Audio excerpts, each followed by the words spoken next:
Let me ask you something, and I need you to really sit with it before you answer. If someone handed you a check for $1 million right now, not a loan, not a catch, just yours, what would your first feeling be? Not what you would do with it.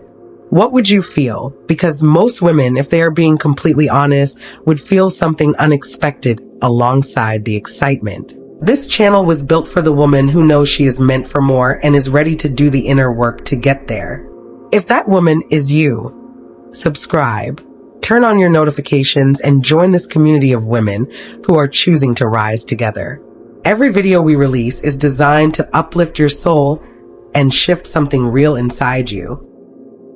Something quieter, something uncomfortable, a little voice somewhere underneath the joy that says, do I actually deserve this? And that right there, that tiny whisper, that one split second of doubt before the happiness even has a chance to settle in, that is what this entire video is about, because that voice is not random. It did not appear out of nowhere.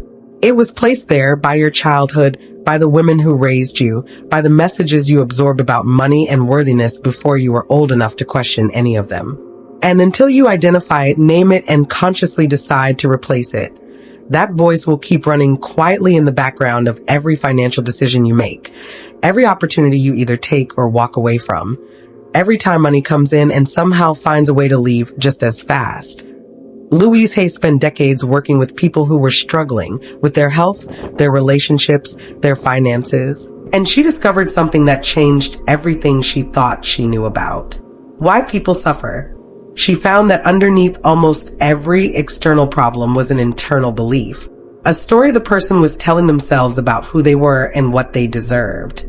And the most common story she found, especially in women, was this one: I am not worthy. Not in those exact words. Nobody wakes up and says that to themselves consciously, but it lives in the body. It lives in the patterns. It lives in the way a woman shrinks when she should stand tall, apologizes when she has done nothing wrong, and unconsciously sabotages her own financial growth right at the moment things start to get good. By the end of this video, you're going to understand exactly where that belief came from, how it has been quietly shaping your relationship with money in ways you probably never connected before, and what you can start doing today, not next week, not when you feel ready, today to begin, replacing it with something that actually serves you.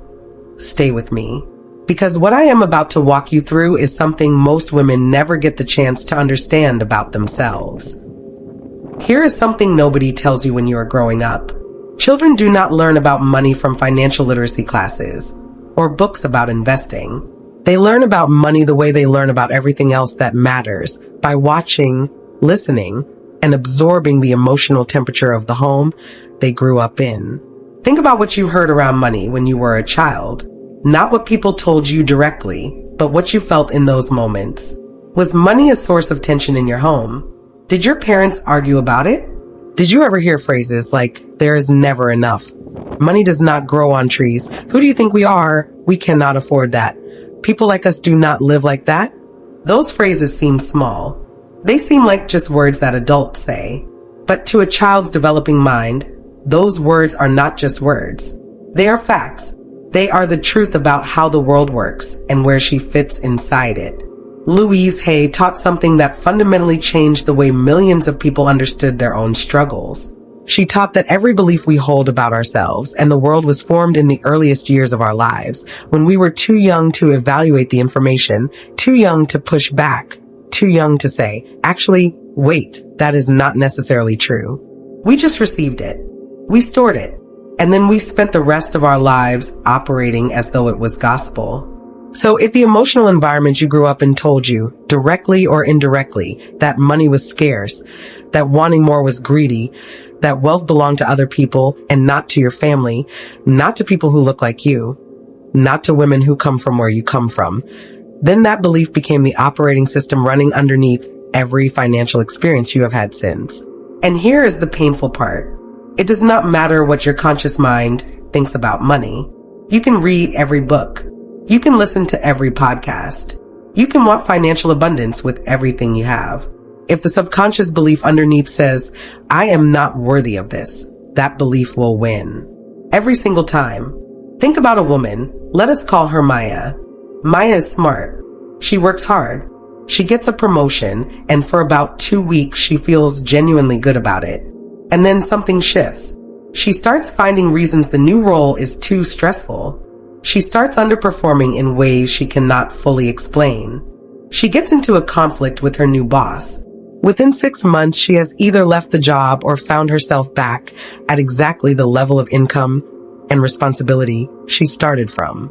From the outside, people say Maya is her own worst enemy, that she self-sabotages. But Maya is not sabotaging herself because she is weak or broken or lacking discipline. Maya is self-sabotaging because somewhere in her subconscious mind there is a ceiling, a number, a level of success that feels safe and familiar. And anything above that level triggers an alarm system that says this is not for you. Get back to where you belong. That alarm system was installed in childhood. And the only way to dismantle it is to go back to the source. Not to relive the pain. Not to blame the people who installed it. Because most of them were operating from their own unexamined beliefs passed down from generations before them. But to look at it clearly, acknowledge that it does not belong to you, and consciously choose something different. Let us talk about affirmations, because I know some of you have tried them. You have stood in front of the mirror and said the words, and then 6 months later, nothing has changed, and you have decided that affirmations are nice in theory, but they do not actually work. Here is what went wrong. You were trying to use affirmations as a shortcut around the belief work, instead of as a tool within it. You were trying to paste a new belief on top of an old one without clearing the ground first. And it is like trying to build a beautiful house on a cracked foundation. The affirmations cannot hold because the belief underneath keeps pulling them apart. Louise Hay understood this. She did not teach affirmations as magical phrases you repeat until money falls from the sky.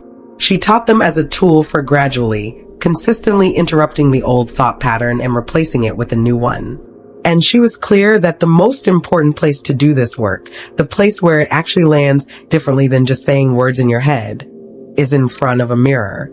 She called it mirror work. And as simple as it sounds, it is one of the most uncomfortable practices most women will ever try. Because looking into your own eyes and saying the words, "I am worthy of wealth" out loud, really looking, really meaning it, surfaces every piece of resistance you have to that statement. You will feel silly. You will feel like you are lying. You will hear the inner voice that responds immediately with, "No, you are not. Look at your bank account. Look at your choices. Look at your life." That voice is not the truth. That voice is the old belief defending itself. And the fact that it responds so loudly, so immediately, so forcefully, is proof of how deeply rooted it is. But here's what Hay also taught. You do not have to believe the affirmation for it to begin working. You just have to be willing to say it. Willingness is the crack in the wall. And through that crack, over time, with consistency, a new belief begins to grow. Start here. Tonight. Not tomorrow.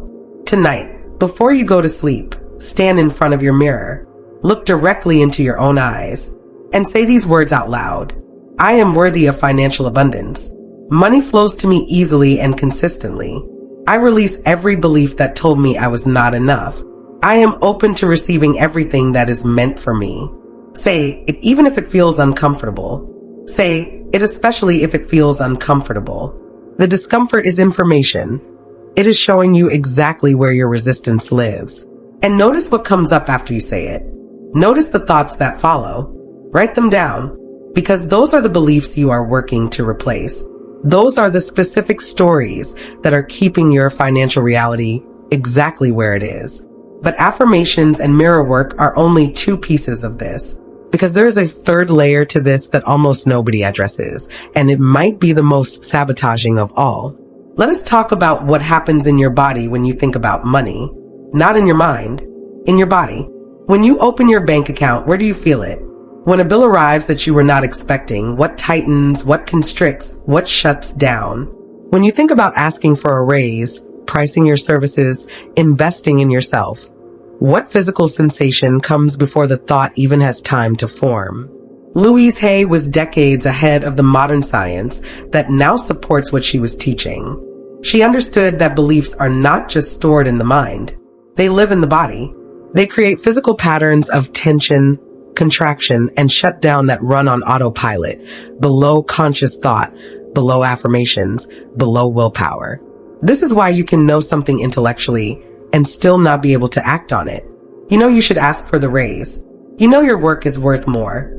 You know this opportunity is good for you. But your body says no before your mind can say yes. And the body almost always wins. Think about a woman. Let us call her Diane. Diane has done all the mindset work. She has the affirmations on her mirror. She has listened to every abundance podcast and read every book about the law of attraction. And yet every time she sits down to actually take the financial action, send the pitch, raise her rates, open the investment account, her stomach tightens, her chest closes, her breath gets shallow, and she finds a reason to do it tomorrow instead. Diane is not lazy. She is not unmotivated. Her nervous system has been trained to associate financial expansion with danger. Because somewhere in her history, in what she watched, what she absorbed, what she experienced around money, her body learned that reaching for more is unsafe. And so her nervous system is doing its job. It is protecting her from what it perceives as a threat.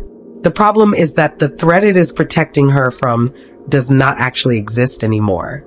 She is not a child in a tense household anymore.